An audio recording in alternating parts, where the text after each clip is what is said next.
Guys, I'm Joe from Wheel and Sprocket here in Delafield, and today we want to talk about fat bikes, a little bit of Fat Bike 101 course here. So many of you, most of you are seeing these bikes being pedaled around either on the trails or on the roads or in the snow or sand along the beaches with these massive tires and wondering what the heck are those things? Well, today we're going to discuss a little bit of that. First, we have a row here showing different tire sizes. This is your traditional mountain bike tire, which is approximately 2 inches wide.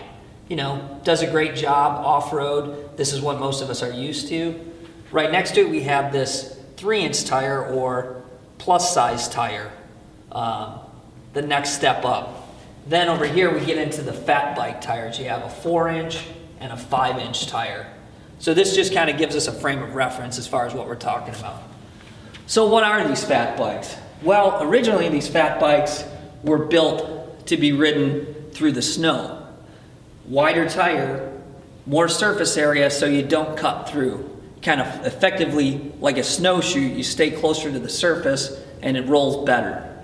So that's kind of what these fat bikes are, originally designed for.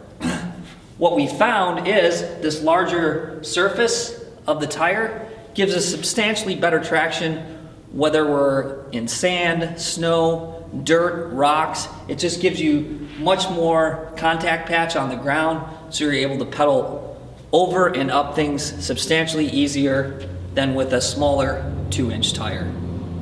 So one of the big questions we get about these fat bikes is, aren't these things really hard to pedal and aren't they really slow? The answer to that question is no, actually they're not really hard to pedal, which may sound surprising to a lot of you, and I thought they'd be really hard to pedal also until I hopped on one. They actually roll really easy, and in certain conditions they actually roll faster than a bike with a narrower tire because of that flotation. People always ask, well, are they just for snow? Absolutely not. You can ride them in the dirt. A lot of people are using them as their primary mountain bike now. They may have purchased it thinking, this is going to be my winter tool, I'm going to use this when there's snow on the ground, and then they're finding they're enjoying them so much and taking them off-road in the dirt and finding that they can corner faster, get better traction going up hills, and just having an all-around great time on them. Yes, you can even ride them on the roads. Yes, it's a little bit slower on the road, but it's not nearly as much resistance as you might guess, so I wouldn't hesitate to take these bikes anywhere. So another question we often get with these fat bikes is, do I want a 4-inch tire or a 5-inch tire? So in general, the 5-inch tire, because it is wider, is gonna roll easier in snow conditions because you have a bigger surface area, so less cut through. Certainly the 4-inch tires are great in the snow, but also really good all around. So if someone wants to use the bike in the dirt and in the snow, they may select a 4-inch tire.